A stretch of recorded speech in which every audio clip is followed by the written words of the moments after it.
Good Monday morning, everyone. I'm David. I am your chaplain here at Progressive, and this is this week's Monday's Motivation. Mark Schultz, in his song, Do You Even Know Me Anymore, writes, I watched my days turn into years, and now I'm wondering how I wound up here. I dreamed my dreams, I made my plans, but all I built here is an empty man. To live your life and do your work without God is the most unproductive thing that you can do. So for this week, we're looking at Matthew Pierman in his book, What's Best Next, in those 12 productivity myths. We're looking at myth number 3. There is no reason to bring God into the conversation of productivity. And in his book, Matthew Pierman gives 9 reasons, 8 I'm going to deal with this morning, and of why God should be part of our productivity conversation. Number 1, God is foundational in true principles. Proverbs 9 and 10 says that the fear of the Lord is the beginning of wisdom. See, God is foundational for what true principles really are.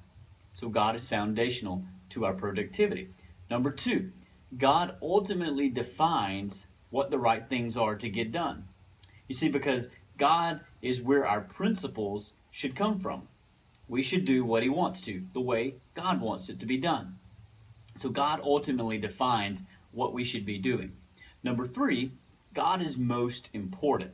You see, if we're talking about productivity in terms of what is most important, well, God by definition is what is most important in the universe. And so why would we want to focus on anything other than what's most important in the universe? God is most important. Number 4, we will have to give an account to God of how we have spent our time. Romans 14, 10, and 12 talk about that. See, God is the ultimate judge of our productivity. Number 5, excluding God is the ultimate in unproductivity. See, Luke 9:25, Jesus says, what does it profit a man that if he were to gain the whole world, but yet lose his soul? You see, if you get everything else in life, but you exclude God, then you forfeit the most valuable part of yourself, your soul. So number 5, excluding God is the ultimate in unproductivity. Number 6, God offers ultimate productivity. You see, everything that we do for Christ and for others has eternal impact, and it will not be in vain. That's what 1 Corinthians 15:58 talks about. So God offers ultimate productivity.